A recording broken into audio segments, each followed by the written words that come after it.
Assalamualaikum warahmatullahi wabarakatuh. My name is Muhammad Zaim Ilman bin Zulkifli and my student ID is DK95902. In this video, I will be explaining to you about my findings on crisis management for my individual project under the subject CAED213 Corporate Communication Management. The company that I have chosen for the project was H&M. A little bit introduction of H&M. H&M has been founded by Erling Persson in 1947, which its first shop located in Västerås, Sweden. The original name of the business was named Hans, which means her in Swedish, as the business only sold women's clothing at the beginning of the business. It was not until Persson acquired the hunting apparel brand Maurits with force that made him rebrand the company to Hans and Maurits. This rebranding process marks the company incorporation of menswear into their production line. Soon after that, Persson shortened the brand into H&M. As Erling stepped down and handed the company to his son, Stefan Persson, H&M has set up a new milestone by expanding the company globally. H&M began to outsource biggest models during that time, such as Naomi Campbell and Linda Evangelista, to become the front face of the brand. H&M has also become one of the first retail company to offer online shopping. Since then, H&M has become one of the top retail company in the world, as they started to collaborate with fashion giants such as Versace, Alexander Wang, and Stella McCartney. Until now, there are a lot of achievements that has been achieved by H&M. However, on the Sunday 7th January 2018, the Swedish retailer H&M ignited a social media catastrophe and faced a calamitous crisis on their online store by featuring an African-American dark-skinned child model modeling a green hooded sweatshirt that said "Coolest monkey in the jungle."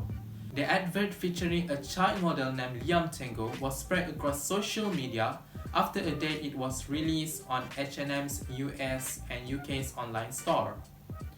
H&M has been slammed tremendously on Twitter with thousands of tweets that show negative thoughts from the public regarding the issue. Stephanie Yeboah, a blogger and the author of Fattily Ever After, tweeted the image and argued, whose idea was it at H&M to have this little sweet black boy wear a jumper that says "Coolest monkey in the jungle." Things got more intense when there has been debates among the public who responded to the tweets as they argue whether the advert released by H&M had racist intentions. It caught Stephanie's attention when one of the replies stated that the monkey on this context was purely an adjective for a kid. Whether it was intended or not to be racist, the advert should be at least to call as tactlessness and irresponsibility. The issue caught the national attention when the New York Times columnist Charles Amblow tweeted the issue on his Twitter account on the 8th January 2018. Charles Amblow tweeted, "H&M, have you lost your damn minds?" The issue was not just prevalently issued among the bloggers, as it has also captured the attention among celebrities. Most of the celebrities denounced the brand in emotional and unequivocal condemnations. NBA basketball superstar LeBron James posted his own version of the advert on his Instagram feed, with Liam Tango wearing a king's crown, telling that H&M got all of the people wrong and as that the people were not going for it.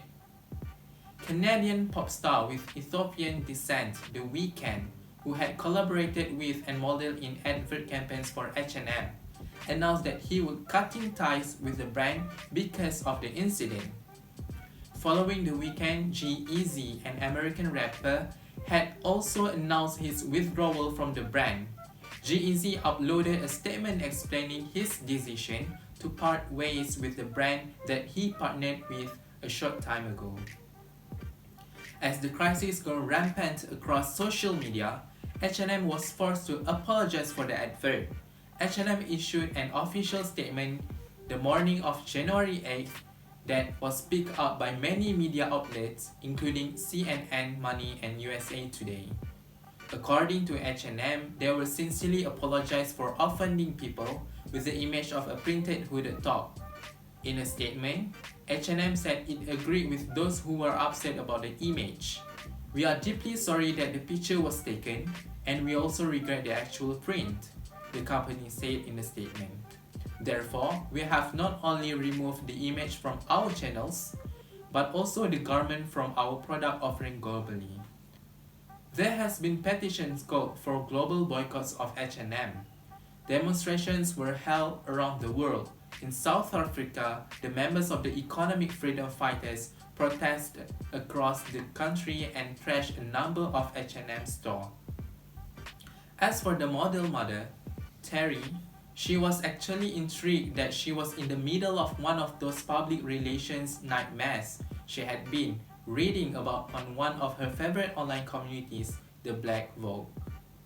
In fact, she was called to be a traitor for her comments. According to her, it was all just a misunderstanding from a terrible incident.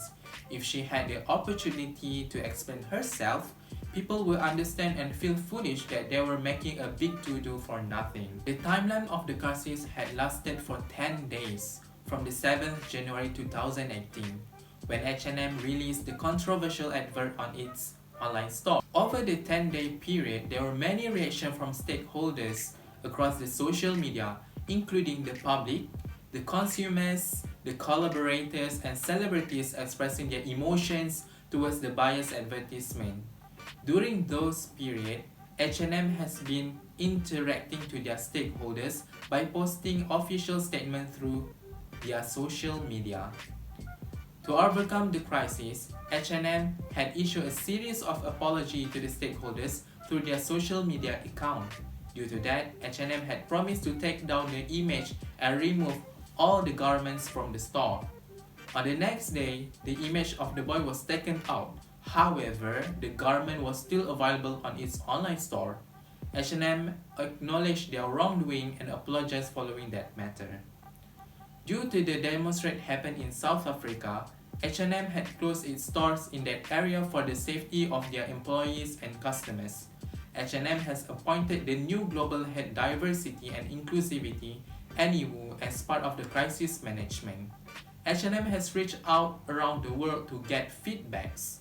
This has made a concerted effort by H&M to put diversity, equity, and inclusion at the forefront of the company. Due to the crisis, H&M has experienced a huge tangible losses relating to its inventory and profits, when over $4 billion worth piles of clothes were unable to be sold. As been reported in Bloomberg, H&M's inventory rose 7%, which equivalent to $4.3 billion worth of clothes even after discounts. The stock slumped to the lowest level since 2005, as the operating profit fell 62% to the lowest level in more than a decade. This was due to fail of clearance sales to reduce quantities of t-shirts and jeans that customers had passed over. Apart from that, H&M has suffered a major loss to the vandalism of its South African store. Consequently, they need to reallocate their budget to repair all the damage done. As for the intangible losses, H&M loses its sentimental value from the public as the crisis involved racism. When an issue related to racism arose, it would affect people's emotions. As for H&M, the issue had influenced the sentiment of its stakeholders as people were angry and upset by the issue. There would also be stress among the employees as well as the collaborators as they had to deal with the issue, although they had nothing to do with it. H&M had also lost the trust of its stakeholders, which was one of the notorious losses that is hardly to recover. As for the suggestion for improvement and learning aspects, there were a lot of things that H&M could have done. First, H&M should have included a diverse group community into their creative teams. Second, say sorry like they mean it and publicly apologize in person. Third, test any campaign on variety of audiences. Fourth, listen and learn from the controversy. Fifth, consider and realize with the current time and trend.